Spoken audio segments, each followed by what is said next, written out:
Hey all, welcome back to my YouTube channel and ಎಲ್ಲರಿಗೂ ಯುಗಾದಿ ಹಬ್ಬದ ಶುಭಾಶಯಗಳು.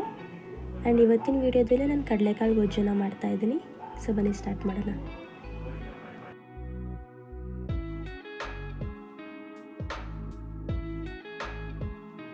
ಇಲ್ಲಿ ನಾನು ಚಕ್ಕೆ, ಲವಂಗ, ಶುಂಠಿ, ಒಂದು 15 ಹಸಿಮೆಣಸಿನ್ಕಾಯಿ, ಒಂದು ಈರುಳ್ಳಿ, ಬೆಳ್ಳುಳ್ಳಿ, ಕಾಯಿ, ಕೊತ್ತಂಬರಿ ಮತ್ತು ಪುದೀನ ಇಷ್ಟೊಂದು ತೊಗೊಂಡಿದ್ದೀನಿ.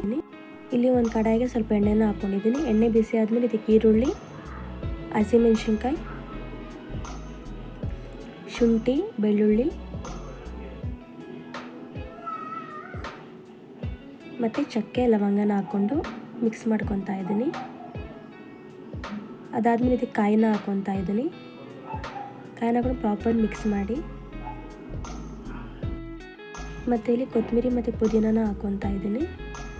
ಇಲ್ಲಿ ನಾನು ಸ್ವಲ್ಪ ಹುರ್ಗಡ್ಲೆನ ಯೂಸ್ ಮಾಡ್ಕೊತಾ ಇದ್ದೀನಿ. ಸ್ವಲ್ಪ ಸಾಕು, ಜಾಸ್ತಿ ಏನು ಬೇಡ.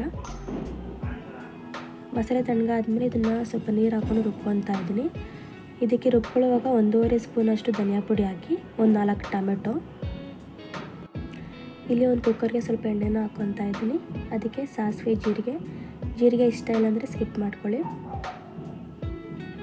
ಆಮೇಲೆ ನಾನು ಕಡಲೆಕಾಳನ್ನ ಹಾಕ್ಕೊತಾ ಇದ್ದೀನಿ ಮತ್ತು ಕರಿಬೇವು. ಇದಿಷ್ಟು ಹಾಕೊಂಡು ನೀಟಾಗಿ ಎಣ್ಣೆಲಿ ಫ್ರೈ ಮಾಡಿ. ಇಲ್ಲಿ ನಾನು ತರಕಾರಿನ ಹಾಕ್ಕೊತಾ ಇದ್ದೀನಿ, ಲೈಕ್ ಬದನೆಕಾಯಿ, ಆಲೂಗೆಡ್ಡೆ, ಗೆಡ್ಡೆಕೋಸು. ಇದಿಷ್ಟು ಹಾಕ್ಕೊಂಡು ಎಣ್ಣೆಲಿ ನೀಟಾಗಿ ಫ್ರೈ ಮಾಡ್ತಾ ಇದ್ದೀನಿ. ಅದಾದಮೇಲೆ ಇಲ್ಲಿ ಮಸಾಲೆನ ಆ್ಯಡ್ ಮಾಡ್ಕೊತಾ ಇದ್ದೀನಿ.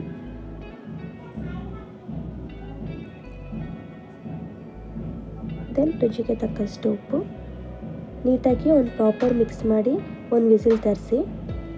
ಇಷ್ಟೇ ಗಾಯ್ಸ್, ಕಡಲೆಕಾಳು ಗೊಜ್ಜು ರೆಡಿ ಆಯಿತು. ನಿಮಗೆ ಈ ರೆಸಿಪಿ ಇಷ್ಟ ಆಗಿದ್ರೆ ಪ್ಲೀಸ್ ಲೈಕ್ ಮಾಡಿ, ಶೇರ್ ಮಾಡಿ, ಕಮೆಂಟ್ ಮಾಡಿ.